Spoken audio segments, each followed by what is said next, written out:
He came for a cake, just a small one for his 43rd birthday, something pathetic but necessary. But when he placed the order, the widow behind the counter went pale. Then her twin daughters tugged his sleeve. "You don't have to wait," one whispered. "Mama already made one. She wrote your name on it."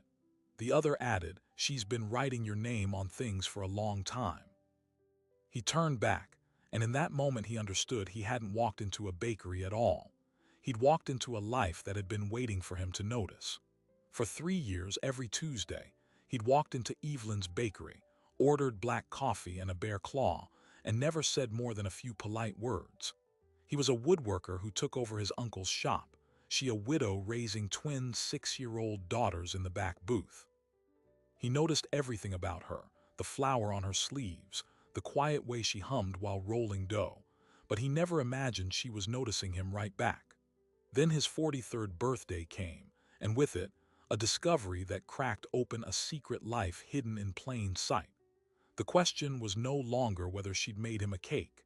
It was why his name had been written on things long before he ever thought to ask. I walked out of that bakery in a daze, the twins, words burrowing into my skull like splinters I couldn't pull free. For 3 years I'd sat in that corner booth every Tuesday morning, nursing the same black coffee, eating the same bear claw, while Evelyn moved behind the counter with the quiet efficiency of someone trying not to be noticed. I'd memorized the way she tucked a strand of hair behind her ear when she wrote on cake boxes, the way her fingers twitched when she was nervous, the way her twin girls colored with the solemn stillness of children who'd seen too much. But I'd never once asked myself why a woman with tired eyes always had my order ready before I reached the counter, or why she remembered my name after I'd only told her once, 3 years ago, when I first stumbled in with sawdust still on my sleeves. That first visit, I remember it clearly now. I just signed the papers for my Uncle Frank's woodshop, a dusty, failing business on the edge of town that smelled of cedar and regret. I was 40 years old, freshly divorced, and so hollowed out that I couldn't find words for anything heavier than a coffee order. She'd taken my name, and something in her face flickered. I'd assumed it was pity. A new stranger, another transient. But she'd handed me the coffee with both hands and said, "Welcome home, Daniel." No one else in town had ever used my first name like that, like a thing worth protecting. In the days after the cake incident, I replayed every interaction. The way she'd ask about my week with a little too much care, the way she'd slip extra almond paste on the bear claw without mentioning it, the way the twins, Emma and Grace, would stop coloring and watch me with those unnerving, identical stares. Once I'd found a small woodworking tool on my shop doorstep, a vintage gouge, sharpened, wrapped in brown paper, no note. I chalked it up to a neighbor's kindness. Now I wasn't so sure. I tried to go back to normal. For 3 days I avoided the bakery, buried myself in a cherrywood table commission, but the silence of the workshop pressed in on me. Every shadow felt like a question. The twins' whisper echoed, "Mama wrote your name on it. She's been writing your name on things for a long time." What things? Why, on Thursday evening I broke. I waited until the bakery's open sign flicked off, then pushed through the door anyway. The bell above it chimed like a warning. Evelyn was alone, the twins nowhere in sight. Her apron was streaked with buttercream and her eyes went wide when she saw me. "Daniel, we're closed." "I'm not here for coffee." I walked to the counter, planting my hands on the glass case that now held only crumbs. "Your daughters said something to me. They said you've been writing my name on things for a long time. I need you to explain." She went paler than the fondant on the wedding cake display. "They're 6, they imagine things." "No, they were specific, terrifyingly specific. And you've been acting strange the whole time I've known you, please." Evelyn's hands started trembling just like they had when I'd ordered the birthday cake. She reached under the counter and produced a small, tattered notebook, the spine worn, the cover smudged with cocoa powder. She didn't hand it over. She clutched it to her chest like a prayer book. "I didn't want you to find out like this," she whispered. "My husband, Nathan, before he died, he told me to watch the woodshop. He said Frank had hidden something that could ruin people, something dangerous. He made me memorize a list of dates, transactions, names. Yours was one of the names." My blood cooled. Uncle Frank was a quiet drunk who died of a stroke 6 months before I moved up. He'd left me the keys and a pile of debt. I'd never thought of him as dangerous. What list? What are you talking about? She let out a shaking breath. That's why I was at the bakery. Nathan bought this place so I could stay close after Frank died. He said someone would come looking for the woodshop eventually. He told me to watch anyone who took over, but when you arrived, you weren't what I expected. You were just a broken man trying to start again. I watched you for months, sure you were involved. But you were just like me, collateral damage. My voice came out harder than I meant. I was a mark, a threat. No, you were the only name on the list who didn't know what was hidden. That made you the most dangerous person in town to the people who did. She finally slid the notebook across the counter. Everything I know is in here, I'm sorry. I opened it. The pages were a meticulous journal, entries dated back 5 years, well before my uncle died. There were notes on my divorce, my mental state after the split, my previous address in the city, even a clipping of my engagement announcement from an old newspaper. Then in fresher ink, details of my daily routine when I left the shop, which suppliers I used, a description of the lock on my back door. Adrenaline flooded my limbs. I flipped to the last page and a photograph fell out. It was of me, taken from outside the woodshop at dusk. I was sanding a chair leg at the bench, oblivious. The time stamp on the photo's back read October 12th asterisk, 2 months before I ever moved to this town. I looked up. Evelyn's eyes were glistening, but her voice was steady. I didn't take that. I found it taped to the bakery door the morning after you arrived. Someone else has been watching you, Daniel. They've been watching you since before you knew this place existed, and I'm terrified they're finally going to act. I didn't sleep that night. I lay on the couch in my apartment above the woodshop, the notebook open on my chest, the photograph of myself from October 12th burning into my brain. Every time I closed my eyes, I saw the twins' solemn faces and heard Evelyn's whisper. They've been watching you since before you knew this place existed. The photograph was the key. Whoever took it had known my name, my address, my routine months before Uncle Frank died. They'd planted it on Evelyn's doorstep like a calling card. Not to scare her. To tell her that I was already in their crosshairs. At 3 in the morning, I sat up and spread the notebook across the kitchen table. Evelyn's handwriting was neat, feminine, each name listed with a date and a status code. I went through all 15. The first name was Frank Hayes, my uncle, marked deceased stroke. But there was a yellow sticky note with a question mark beside it. She'd never believed it was natural. Below him, 3 others were marked deceased as well. Gerald Holt, a land surveyor who died of carbon monoxide poisoning in his truck 18 months ago. Margaret Chen, a county clerk killed in a hit and run. And then a name that made my breath stop. Nathan Ellis, her husband, cause of death, hunting accident 3 years ago. In the margin, a line she'd written so hard the pen tore the paper. He knew too much. They made it look like an accident. I read Nathan's entries backwards. He'd been documenting my uncle's movements for 2 years before his own death, logging bank transfers, secret meetings, and payments from a shell company called Linden Holdings. The same company, I realized with a cold jolt, had bought the old mill on River Road last month, the former hardware store, and half the abandoned properties on Main Street. They were assembling land for something huge, and the woodshop sat right in the middle of it. But the most disturbing discovery wasn't the names.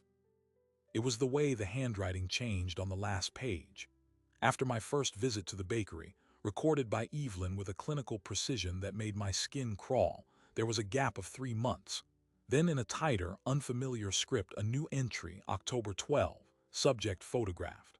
Location 414 Westmore Ave, apt 2 be no contact yet. Will deliver image to bakery to assess response. Someone else had been writing in her notebook. Someone who'd gotten close enough to slip the photo into her bakery and then record her reaction. I turned the page and found a small, brass key taped inside the back cover. It was shaped like a triangle, just like the key to Uncle Frank's old lockbox, the one I'd hunted for after his death and never found.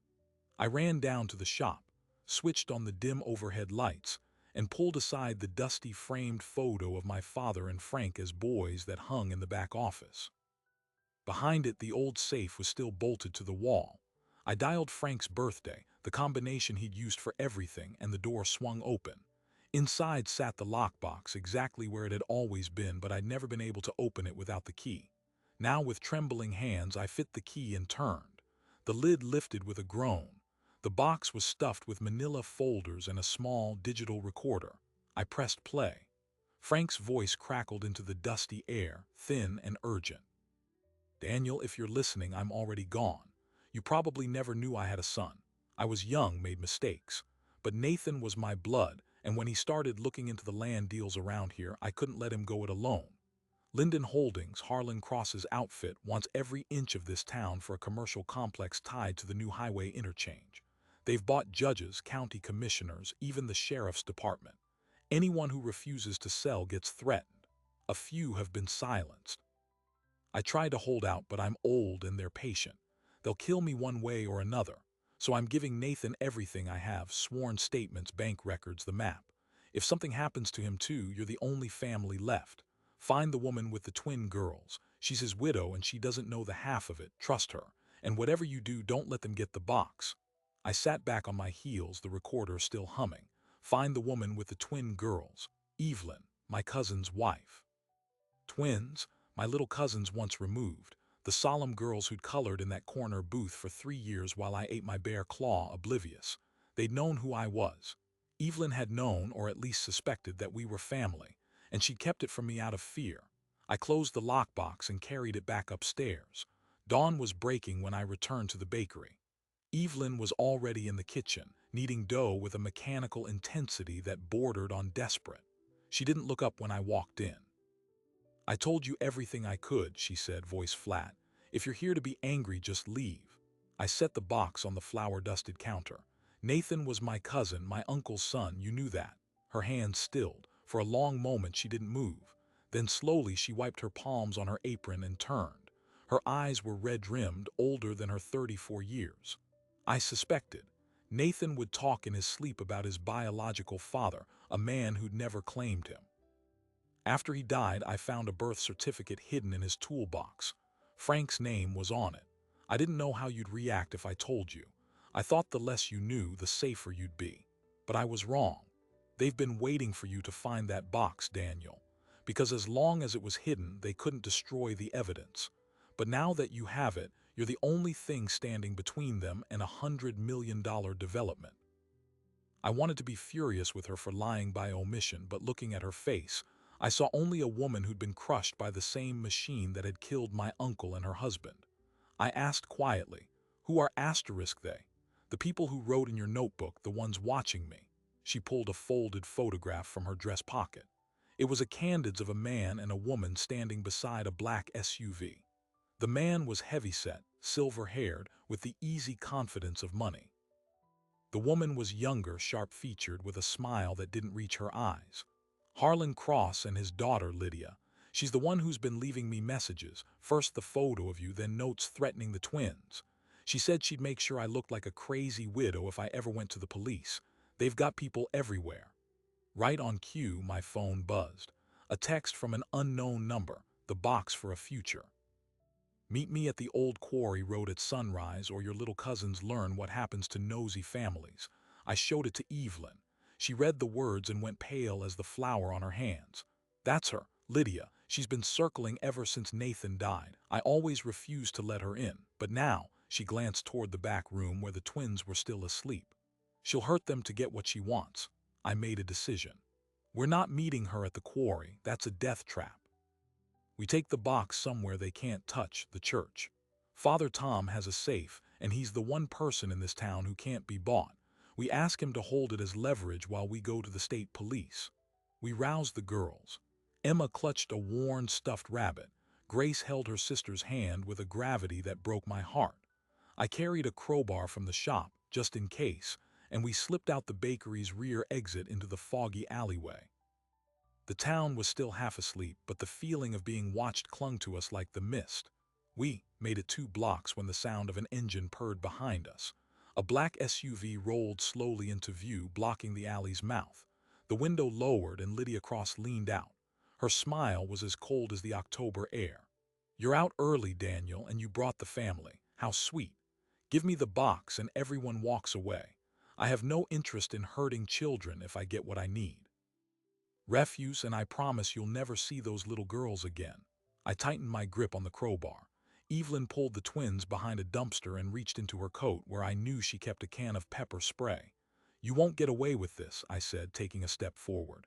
"This town isn't for sale." Lydia's laugh was a brittle thing. "This town has been for sale for years. You're just the last holdout. Your uncle understood reality. Nathan fought it and lost. You'll learn too, or you'll end up like them." She raised her phone and spoke a single word. "Now." Headlights flared behind us, another vehicle blocking the other end of the alley. We were boxed in. I could hear the twins whimpering, and in that moment, every instinct screamed to hand over the box and save them. But I remembered Frank's voice. "Don't let them get the box." The evidence inside was the only thing that could bring down the Cross family. Without it, we were just more dead people in a long, quiet list. I turned to Evelyn and mouthed, "Run toward the church 2 blocks straight, don't stop." She shook her head, terrified, but I pointed to the gap between the dumpster and the brick wall. It was narrow, but the twins could slip through. "I'll buy you time." "Daniel, no. Go now." Evelyn grabbed the twins and pushed them through the gap. She followed, her coat tearing on the brick. The men from the rear vehicle lunged toward me, but I swung the crowbar wildly, catching one across the shoulder. Lydia shouted something, but I was already running after my family, the lockbox clutched to my chest. We burst out of the alley and onto the church lawn just as the first rays of sun touched the steeple. Father Tom stood on the steps, a phone pressed to his ear. He saw us and his face hardened. "They're here," he said into the phone. "Send everyone." The SUV screeched to a halt at the curb. Lydia stepped out, her mask of control finally cracking. "This isn't over, Mr. Hayes. You've just made a very powerful enemy." I helped Evelyn up the steps, the twins safe between us, and I looked back at the woman who had terrorized this town for years. "No," I said. "You're the one who just made an enemy, and I've got my uncle's box to prove what you've done." The sound of distant sirens rose from the highway. Lydia's face twisted, but she got back in the SUV and sped away, leaving us standing on the church steps with the evidence that could bring an empire crashing down. But I knew, with a bone-deep certainty, that the fight was just beginning. Father Tom ushered us into the rectory, a cramped, book-lined room that smelled of old incense and lemon polish. Evelyn sat on a worn leather couch with the twins on either side, their small faces pale but dry-eyed. They were too quiet, the kind of quiet that comes from learning too young that the world could turn hostile without warning. I set the lockbox on Father Tom's desk and opened it. The state police arrived 15 minutes later. 2 cruisers, a plainclothes investigator named Sergeant Calloway, and a forensics team that began photographing the alley and the bakery. I handed Calloway my uncle's recorder. He played it, listened, then played it again. "This is enough to open an investigation into Linden Holdings," he said, his voice carefully neutral. "But it's not enough to arrest anyone. We need corroboration. Witnesses, bank records, direct ties between the Cross family and the deaths you're alleging." He looked at Evelyn. "You say your husband was murdered. Do you have any physical proof that it wasn't an accident?" Evelyn's jaw tightened. "The hunting accident report said he tripped and his rifle discharged." But Nathan never hunted with the safety off. He was obsessive about it. The sheriff's deputy who filed the report, his name is Dale Grimshaw. He's on Harlan Cross's payroll. Everyone knows it. Nobody will say it out loud because he's also the one who enforces the noise ordinances and the building codes. You cross him, you lose your business license. Calloway made a note. "I'll look into Deputy Grimshaw. In the meantime, I'd advise you all to stay somewhere secure. If what you're saying is true, the Cross family will try to discredit you before you can testify. They'll go after your character, your finances, your custody of those girls. I've seen it before." I thought about the bakery, the woodshop, the apartment. None of it felt safe anymore. Father Tom offered us the church's guest quarters, 2 small rooms in the basement with a separate entrance. It wasn't much, but it had a deadbolt, and the sanctuary upstairs had a panic button connected to the local dispatch. We accepted. For 3 days we waited. Evelyn barely slept. She paced the basement hallway at night, listening for sounds that never came. The twins drew pictures of our faces over and over, as if drawing us kept us real. I went through the box again, cataloging every document. Bank statements showing payments from Linden Holdings to a shell company called Meridian Trust. Meridian Trust, I discovered through a state business registry search, had a board of directors that included the county commissioner, 2 city council members, and a retired judge. There were also emails printed out, heated arguments between Frank and a man named Gerald Holt about a contested property line. Holt had filed a formal complaint against Linden Holdings 2 weeks before he died. Then I found the map. It was a surveyor's plat, marked with red ink. The map showed the entire town with certain properties shaded in red: the bakery, the woodshop, the church, and a parcel on the north end, 100 acres of timberland that Frank had owned. On the margin, in Nathan's handwriting, Linden needs all 4 corners. If one holds out, the interchange plan fails. The town square cannot be seized by eminent domain if any of the original land grants remain in private hands. Break the corners, you break the town. The church was one of the corners. Father Tom's family had deeded that land to the diocese over a century ago, and the church had never sold. If Cross couldn't buy it, he'd try to destroy its credibility or its priest. I began to understand why Father Tom had been so willing to help. He knew his church was the last obstacle. On the 4th morning, the retaliation started. I turned on the news to see a press conference. Lydia Cross standing before a cluster of microphones, flanked by a lawyer who looked like he billed in 6-minute increments. Her voice was wounded, perfectly calibrated for sympathy. A local tradesman and a baker have been spreading vicious lies about my family. They've accused us of murder, fraud, and harassment. We have filed a defamation suit and are cooperating fully with authorities to clear our name. Meanwhile, they are squatting in a church basement, manipulating a grieving widow and her children for their own purposes. I watched Evelyn's face as she listened. She didn't break down, she got still, the way she did when rolling dough. When the segment ended, she said quietly, "She just painted me as an unstable single mother who can't be trusted. If I lose the bakery, I lose the twins. Child Protective Services will get involved." Less than an hour later, a caseworker knocked on the basement door. A woman with a clipboard and a practiced smile wanted to do a wellness check. The twins hid behind the couch. Evelyn answered every question with frozen politeness, but I could see her hands trembling behind her back. The caseworker left with a non-committal, "We'll be in touch," and I knew the Cross family had just opened a new front. That evening, I called a lawyer, a woman named Julia Ramirez, who'd handled my divorce and who, more importantly, despised bullies. She drove up from the city and met us in the church library. I explained everything from the lockbox to the map to the press conference. Julia listened without interrupting, then opened her laptop and started typing. "The state police investigation is helpful but slow," she said. "We need to go on offense. The defamation suit is a bluff. If they actually deposed you, your evidence would come out in discovery. They don't want that. What they want is to drain you financially and emotionally until you give up. The child welfare complaint is more serious. If they can get those girls placed in foster care, they'll use them as leverage." Evelyn clutched the edge of the table. "What do I do?" "You fight. We file an emergency custody order preemptively. We show the court that you're a fit mother being targeted by a powerful family with a history of witness intimidation.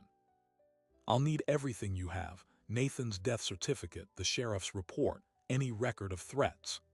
Evelyn went to her room to retrieve a shoe box she'd kept hidden in the bakery. She returned with it cradled against her chest. Inside were nearly a dozen handwritten notes, all in the same tight script I'd seen in the back of the notebook. "Stay quiet or the girls take a ride. You don't want to bury another husband. This bakery could catch fire so easily." Each note was dated. The earliest was from 2 months after Nathan's funeral. She'd been living under this shadow for 3 years alone with 2 children. Julia photographed every note. "This is witness intimidation. It's a felony. If we can tie these to Lydia Cross, she goes to prison." "How do we tie them?" I asked. "We'll need a handwriting analysis. But first, we need to keep you safe. The police can't guard you 24/7. I'm going to reach out to a federal contact, someone in the FBI's Public Corruption Unit. This isn't just a local land grab anymore. This is racketeering, murder for hire, and obstruction of justice." The FBI meeting was set for Friday. Julia drove us to the city, an hour's drive through winding roads and thick pine forests. The twins sat in the back with coloring books, oblivious to the stakes. Evelyn's hand found mine on the seat between us, and I held it. At the federal building, we were ushered into a conference room with gray walls and a long table. Two agents, a man named Kiplinger and a woman named Tran, listened as we laid out the entire story. I played Frank's recording. I showed them the map. Evelyn handed over the threats. Agent Tran's expression never changed, but when Evelyn described Nathan's death, I saw her jaw tight. Linden Holdings has been on our radar for 2 years, Agent Kiplinger said. They're tied to a dozen land schemes across 3 states, but we've never been able to make a charge stick because witnesses keep dying or disappearing. You two are the first people who have come forward with direct evidence and a live witness. That changes the calculus. A live witness. I realized with a jolt that we were the only ones left. Gerald Holt was dead. Margaret Chen was dead. Nathan was dead. Frank was dead. There were no other names on that list crossed out with deceased, except us. And Father Tom, I spoke up. What about the church? Father Tom holds a key parcel. If they can't get it, the deal fails. He's in danger too. Kiplinger exchanged a glance with Tran. There's something you should know. We've been monitoring a phone tap on the Cross family for the last month under sealed warrant. 2 nights ago, we intercepted a call. Harlan Cross told his daughter that the priest problem would be resolved within 72 hours. That was 40 hours ago. Adrenaline spiked through my chest. I grabbed my phone and called Father Tom's cell. It rang once, twice. No answer. I tried the church landline. Nothing. I looked at Evelyn. Her face had gone white. We're too late, she whispered. Agent Kiplinger was already on his feet, barking orders into his radio. A tactical team was dispatched to the church. We followed in our car, racing back through the darkening forest roads. The entire drive, I kept hitting redial. No answer. When we pulled into the church parking lot, flashing lights painted the steeple in blue and red. A single ambulance sat near the side door. I threw the car into park and ran toward the paramedics. They were loading a stretcher into the back. It was Father Tom, alive, but his face was mottled with bruises and an oxygen mask covered his mouth. A deputy I didn't recognize stood nearby, but when I approached, he stepped aside and let me through. He was attacked in his office, one paramedic said. Blunt force trauma. He's unconscious but stable. Looks like someone tried to make it look like a fall down the stairs. I stood in the ambulance's open door, staring at the priest who'd risked his life to help us. My hands curled into fists. The attack had come exactly as Cross predicted. If we hadn't called the FBI, he'd be dead. And the threat was still active. Harlan Cross had promised resolution within 72 hours, which meant there were still 32 hours left on his clock. The realization hit me like a physical blow. The timetable wasn't just for Father Tom, it was for all of us.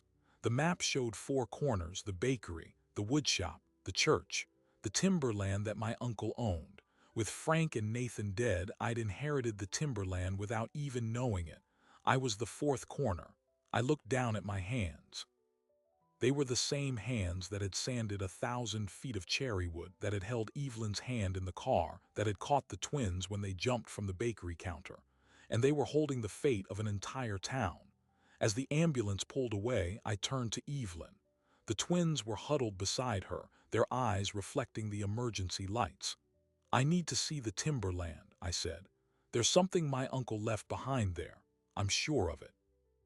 Evelyn nodded, her expression shifting from fear to fierce determination. Then we go, all of us, together. But as we drove away from the church, a dark sedan pulled out of a side street and fell in behind our car. We weren't going anywhere alone, and I knew in that moment that the next 32 hours would either end with justice or with us buried alongside everyone else who tried to stop the Cross family. We drove north toward the timberland, the sedan's headlights burning in the rearview mirror like twin warning flares. Evelyn sat rigid in the passenger seat, one hand clutching the dashboard, the other holding her phone with Agent Tran's text on the screen. Do not engage. Help is en route. I didn't know if that meant minutes or hours, but I knew we couldn't pull over. The dark ribbon of road unwound through the forest, and the sedan kept its distance, patient, unhurried, certain we'd be cornered. The twins were asleep in the back, Emma's head resting on Grace's shoulder. They'd learned to sleep through terror. That alone ignited a cold fire in my chest. I wasn't just running from the crosses anymore. I was driving toward the place where my uncle had drawn a final X on the map, and I was bringing my family with me because we had nowhere left to scatter. The turnoff for the timberland was an unmarked dirt track between two granite posts. My uncle's old gate was still there, chained and padlocked, but I'd found the combination in the lockbox, his son's birthday. I jumped out, the cold air sharp with pine, and spun the dial. The chain fell away. I pushed the gate wide, then ran back to the car and drove through. The sedan slowed, then idled at the entrance as if making a calculation. After a long moment it pulled away, but I didn't believe for a second that we'd been abandoned. The road climbed through second-growth timber until it opened into a clearing. In the moonlight, I saw the shell of my uncle's hunting cabin, weathered, roofless, but still standing. I parked by the stone chimney and killed the engine. Evelyn stirred the twins awake, her voice gentle but firm. "We're going on a little adventure. Stay close to Mama." We walked through the cabin's threshold into what had once been a kitchen. The floorboards creaked underfoot. I pulled out a flashlight and scanned the walls. Frank's old calendar still hung near the stove, its pages yellowed and curling. November of 2013, the month before he died. And there in the corner of the kitchen I saw it, a section of floorboards that didn't match the rest, the nails bright and new. I pulled up the loose boards with my bare hands. Beneath them lay a metal strongbox, rusted but intact, with the same triangular keyhole as the lockbox from the bakery. I fitted the brass key from Evelyn's notebook and turned it. The lid opened with a groan. Inside were documents, but not like the ones I'd seen before. These were the original land grants, signed in 1883 by the governor himself. The timberland, the bakery lot, the church parcel, and the woodshop, all four corners bound together under a covenant that predated the town's incorporation.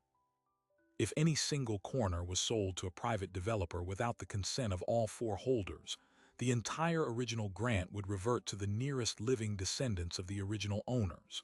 And that meant, if Linden Holdings ever tried to force a sale, the land wouldn't go to them. It would go to the community trust founded by my uncle's great-grandfather, a trust administered jointly by the church and the local historical society. The map wasn't just a map, it was a trap. I looked up at Evelyn, the flashlight shaking in my hand. Frank didn't just resist them, he built a legal deadfall. Cross can't touch these properties without triggering a reversion that would cost him everything he's invested, the mill, the hardware store, all of it. He'd lose it all to the town. Evelyn's eyes widened. Then why kill for it? Why burn through all those people? Because they didn't know. Nathan knew part of it, but not all. Frank must have been waiting for the right person to inherit, someone who wasn't already inside their machine. He chose me. And then I realized something that made my blood run cold. The grant required that the four corners remain in the bloodline of the original grantors. The bakery lot had been deeded to Evelyn through Nathan, Nathan through Frank, and Frank through his mother.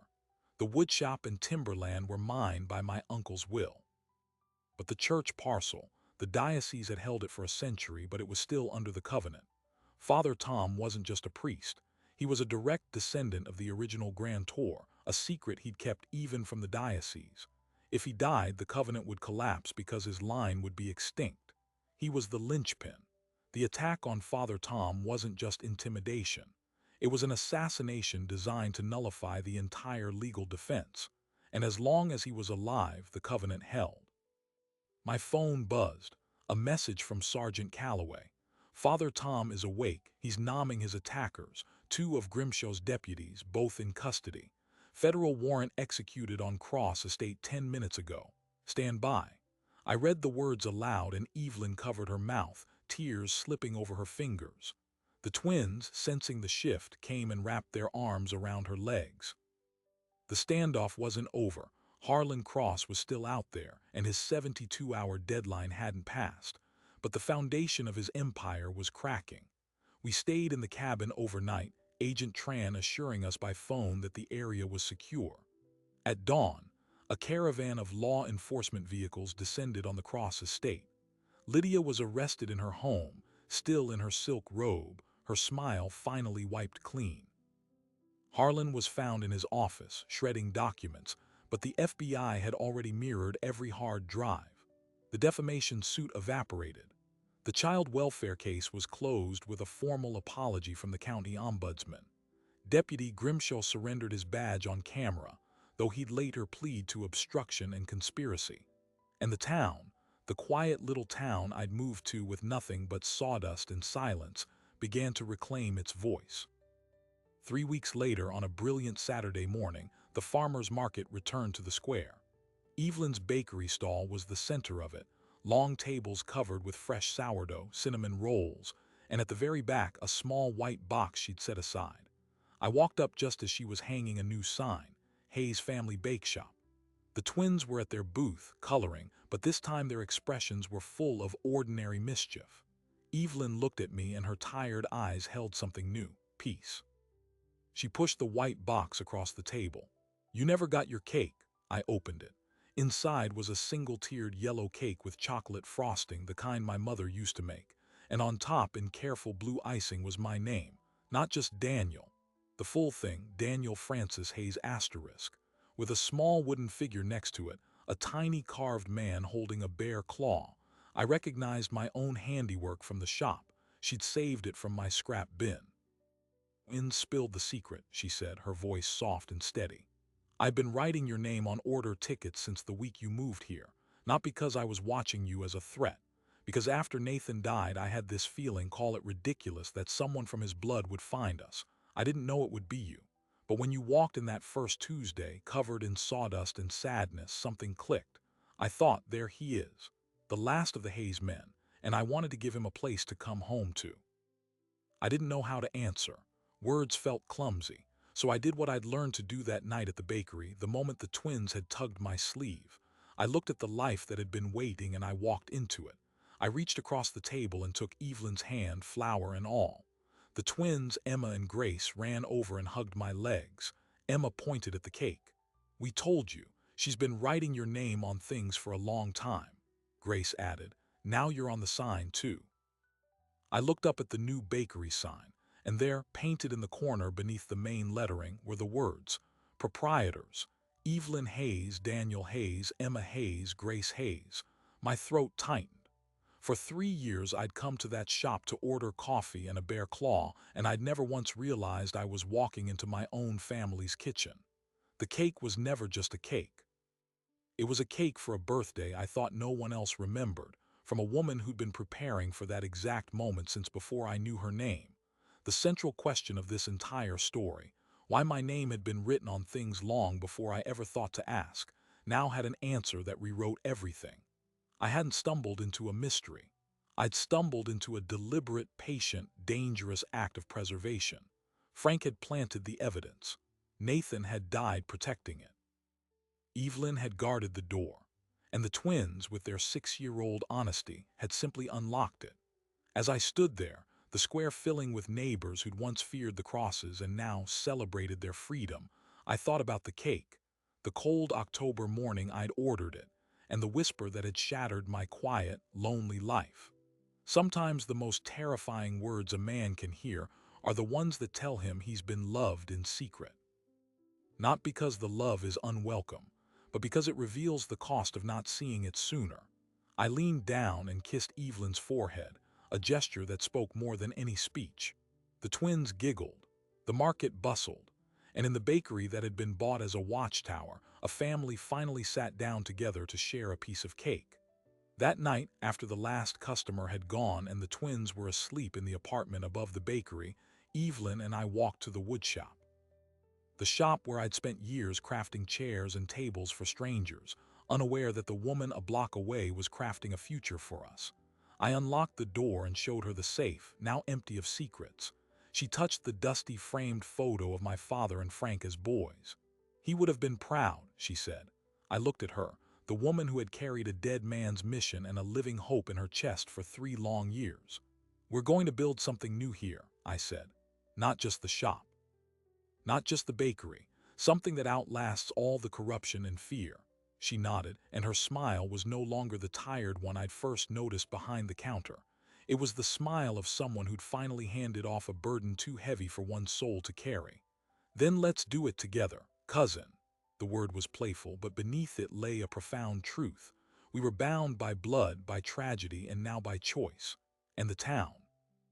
The town was bound by the covenant that my uncle's long-game legal trap had protected. Within a year, the state opened an investigation into every land deal Harlan Cross had touched. The mill was returned to the community. The sheriff's department was overhauled. Father Tom's parish built a new community center on the church parcel, funded by a settlement from Linden Holdings. And the four corners, the bakery, the woodshop, the church, and the timberland, remained exactly where they'd always belonged, in the hands of the people who loved them. I only came to order a cake that morning, but I left with a family that had been writing my name into existence long before I had the courage to show up. The cake said Daniel. The sign said Hayes. And every Tuesday, when I walk into the bakery and see my girls coloring in the booth, I remember that the most important things in life are rarely what you expect. They're the things that have been quietly waiting, written in icing, flour, and love, for the moment you finally come home. There's a reason this story exists, and it's not just because a lonely woodworker walked into a bakery on a Tuesday morning. It exists because a man named Frank Hayes, facing the end of his life and the destruction of his town, planted a seed in the soil of his own bloodline and trusted that someone would eventually find it.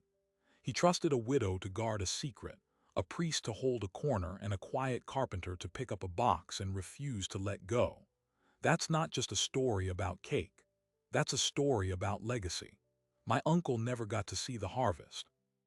He died in a recliner with a stroke that might have been natural or might have been helped along, and he left behind a puzzle so intricate that it took 4 deaths and 1 whispered sentence from 2 6-year-old girls to finally solve.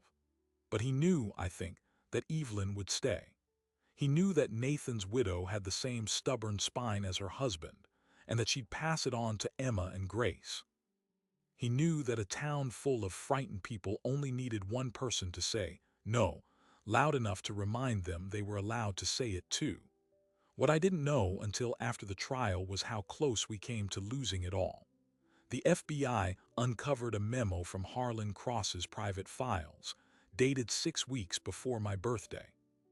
It outlined a plan to have me declared mentally unfit after my divorce, to seize the woodshop through a rigged conservatorship, and to force Evelyn into a sale by threatening her custody of the twins. The only thing that stopped them was the cake. That small, ridiculous, necessary cake I ordered because I didn't want to turn 43 alone. It pushed Evelyn to act before she was ready. It pushed the twins to speak before they understood the danger. And it pushed me finally to see what had been in front of me for 3 years. I think about that a lot now. How a single moment of vulnerability, admitting I wanted a cake for my birthday, became the crack that broke an empire.